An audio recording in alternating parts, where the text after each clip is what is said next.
Student, income from salary में और एक पार्ट है, बहुत सारा पार्ट है, इसमें से और एक पार्ट रिटायरमेंट बेनिफिट के लीव सैलरी।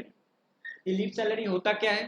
तो नॉर्मली एम्प्लॉय जब काम करते हैं तो हर कंपनी कुछ ना कुछ उसको लीव अलाउ करता है। कोई कंपनी 10 दिन करता है, कोई भी 30 करता है, कोई भी 20 करता है, कोई कंपनी 45 डेज भी करता है।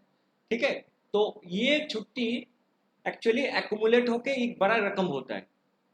ये छुट्टी को हम सेल कर सकते हैं।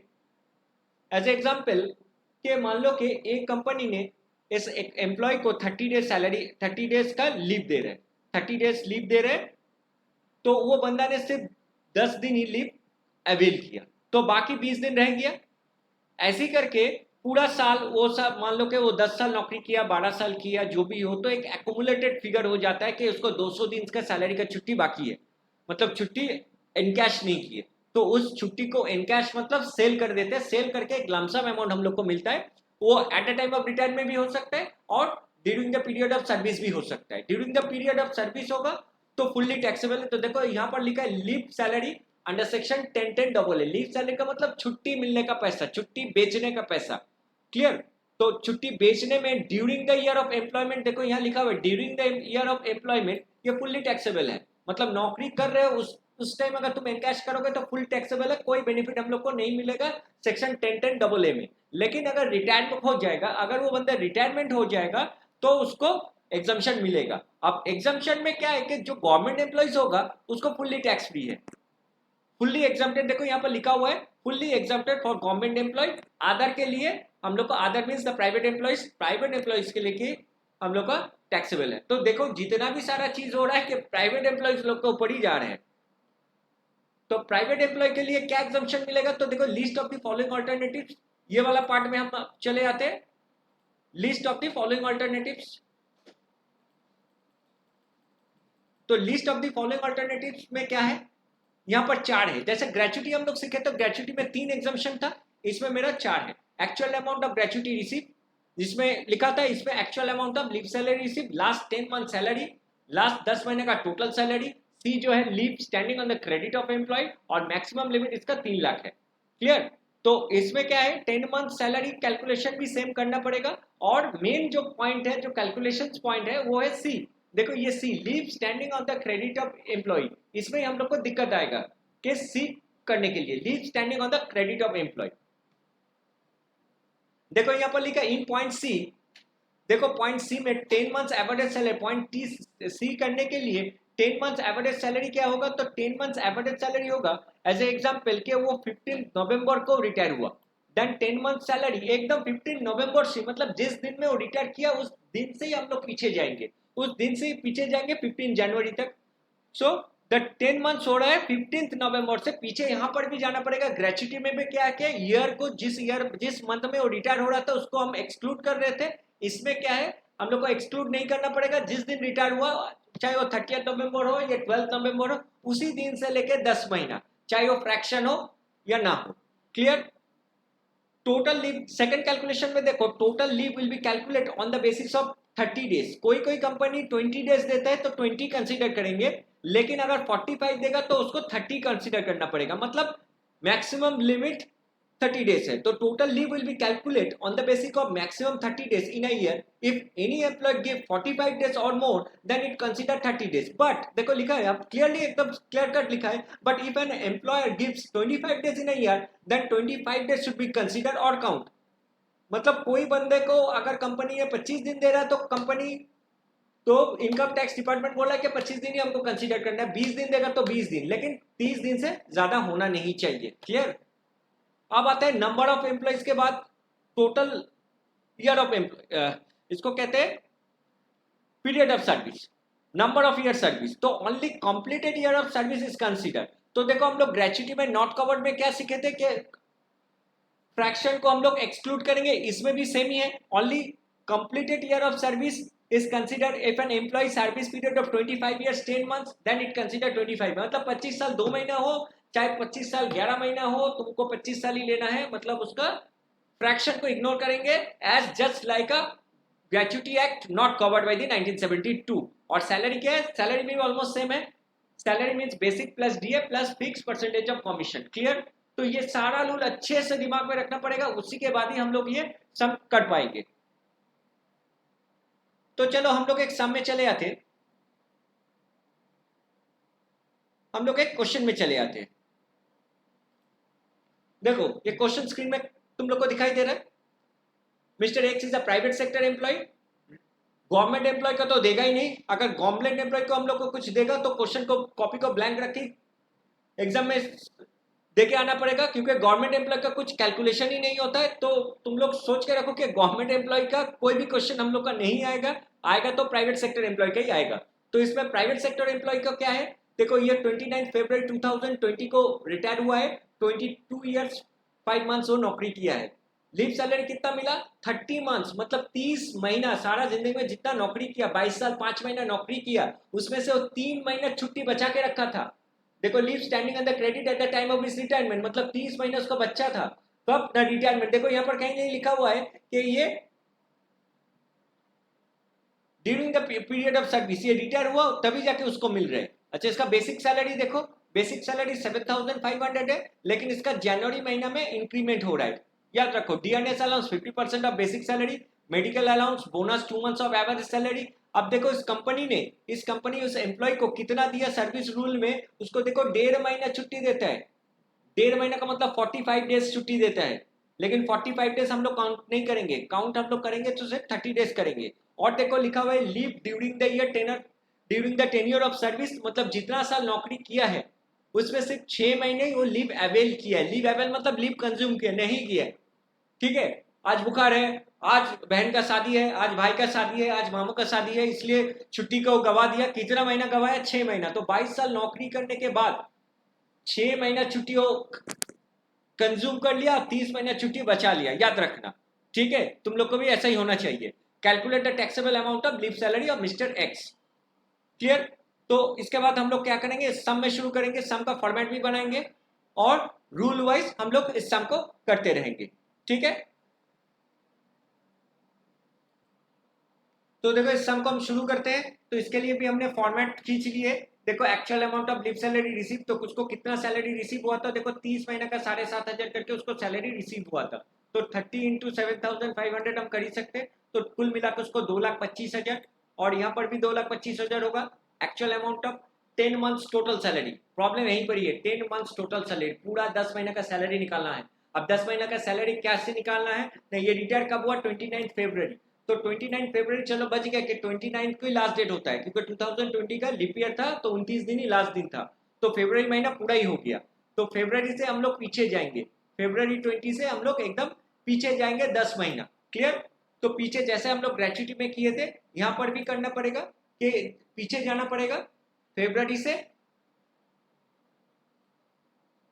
हम लोग पीछे जाएंगे।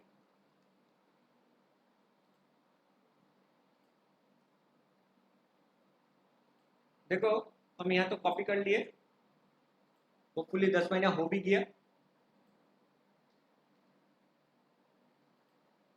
1 2 3 4 5 6 7 8 9 10, मतलब मई से लेके फरवरी तक उसका टोटल सैलरी काउंट करना है। क्लियर। तो बेसिक सैलरी क्या है, उसका बेसिक सैलरी देखो 7,500, लेकिन जनवरी महीने में उसका इंक्रीमेंट होता है, तो 7,500 तो हम लोग यहाँ से करते ही रहेंगे। 7,500 कहाँ तक करेंगे, दिसंबर तक करेंगे। क्यों, क्योंकि जनवरी महीना में उसको सैलरी इंक्रीमेंट कितना हो रहा है, 500 रुपया हो जा रहा है, मतलब जनवरी महीने में उसका सैलरी हो जाएगा 8,000, फरवरी महीना में भी 8,000। क्लियर। तो ये मेरा बेसिक सैलरी हो गया, this is my basic salary. इसके बाद है डीए। तो डीए कितना था, तो DA 50% of the basic salary, 50% of मतलब इसका 50%। ठीक है, तुम लोग को कैलकुलेटर भी यूज करना है, हम एक्सेल शीट में ऑटोमेटिकली कैलकुलेट करते रहे। तो बेसिक और डीए हो गया, तो बेसिक और डीए मिला के कितना हो रहा है, this plus this.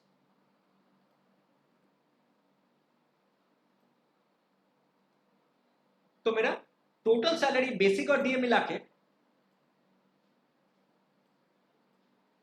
Total salary basic और डीए मिला के हो रहा है 1,14,000। अब देखते हैं कुछ कमीशन वगैरह है कि नहीं। Fix percentage of commission, medical allowance यहाँ पर होगा नहीं, और तो सैलरी कैलकुलेशंस में टोटल आए 11-14, लेकिन हमने थोड़ा गलत कर दिए थे, क्योंकि देखो यहाँ पर basic salary at the time of retirement, मतलब जब रिटायर कर रहे तभी उसका सैलरी था 7,500। इसका मतलब फरवरी महीना में उसको सैलरी कितना मिला था? 7,500। जनवरी महीने में कितना? 7,500। और बाकी महीना का कितना होगा? बाकी महीना का मेरा होगा, क्योंकि सैलरी तो इंक्रीमेंट जनवरी महीने हुआ था, तो at the time of retirement उसको 7,500, ये 7,000, तो ये होगा 7,000, क्योंकि 500 रुपया जनवरी महीने में इंक्रीमेंट हो गया था। हमने गलत सोचे थे, हम सोचे थे मई महीना में उसका सैलरी है वो, ये actually salary at the time of retirement. ठीक है, तो 7,500। तो देखो मेरा ऑटोमेटिक ये सारा बीए का कैलकुलेशन आ गया, और ये मेरा टोटल सैलरी भी कैलकुलेशन हो गया। टोटल सैलरी मेरा 1,06,500। तो यहाँ जो है 10 मंथ्स टोटल सैलरी, यहाँ पर हम लोग लिख देंगे 1,06,500। 10 महीना का टोटल सैलरी जो है यहाँ पर, यहाँ से लिंक भी कर सकते हो। उसके बाद देखो leave standing on the credit of employee, ये बहुत ही इंपॉर्टेंट पार्ट है। तो leave standing on the credit of employee, तो देखो लीव अर्न, हम लोग इसको बोल सकते हैं leave earn during the period of service.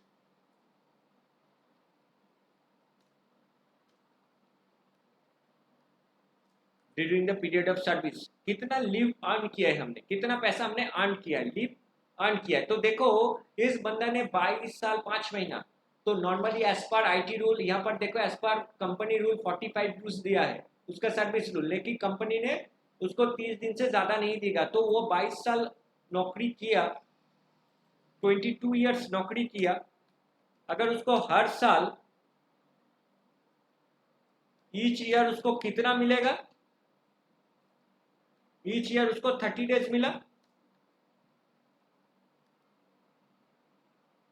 तो उसको टोटल ही 22 महीना, अगर हमने 22-30 महीना को, अगर 30 डेज को एक दिन पकड़े तो 22 साल नौकरी किया, तो उसको 22 ईयर्स 22 मंथ्स, 22 मंथ्स बोल सकते हैं इसको, 22 मंथ्स उसको छुट्टी मिला है।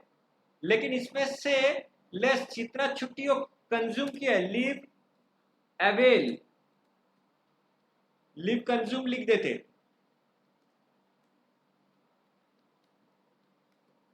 कितना लीव कंज्यूम किए? 6 मंथ्स। कहां पर लिखा हुआ है? क्वेश्चन में लिखा हुआ है, देखो 6 महीना leave availed during the tenure of service 6 महीना, तो उसका छुट्टी कितना बचा हुआ है? Very simple, 16 months. बस मेरा सम ऑलमोस्ट खत्म हो गया, तो 16 महीना छुट्टी बचा हुआ है, तो इसी को कहते हैं leave standing on the credit of employee. Leave standing on the credit of employee मेरा कितना है? 16 महीना छुट्टी हो जमा किया है, 16 महीने का छुट्टी का पैसा सिंपली मिलेगा। तो कैसे होगा कैलकुलेशन? वेरी सिंपल, कि 16 महीना, हर महीना उसका एवरेज सैलरी क्या है? देखो 1,06,500 उसका टोटल सैलरी 10 महीना का, तो एवरेज सैलरी कैसे होगा? सो द एवरेज सैलरी, इसको 10 से डिवाइड कर देंगे,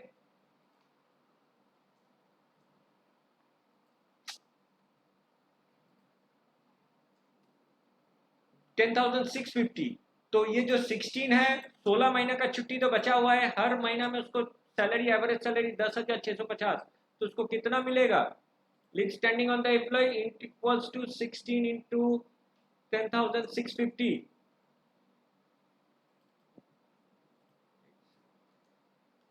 तो आ गया मेरा 1,70,400। तब इन तीनों में से मिनिमम कौन सा है? अच्छा सॉरी, एक एक नहीं हुआ, एक है मैक्सिमम लिमिट, इसका मैक्सिमम लिमिट 3 लाख है। और ये तीनों में से जो मिनिमम कौन सा है? इन तीनों में से मिनिमम ऑटोमेटिकली मेरा कंप्यूटर सेलेक्ट कर लिया 1,06,500। तो 1,06,000, 2,25,000 से 1,06,500 अगर माइनस करेंगे, तो taxable amount of leave salary मेरा आ गया इतना, मतलब इतने के ऊपर हमको टैक्स पे करना है, 1,18,500। हालांकि हमको मिला था 2,25,000, टर्म्स एंड कंडीशन मिला के हमको इतना है। ठीक है, और इसका रूल भी थोड़ा गलत लिखे थे, सेक्शन जो होगा 10(10)AA।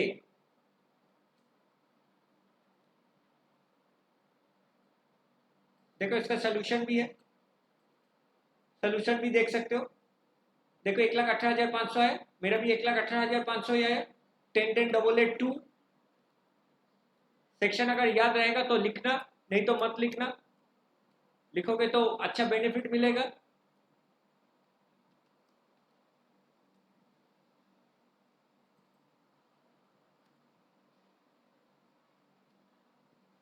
Ten to. तो होपफुली तुम लोग को लीव सैलरी समझ में आया है।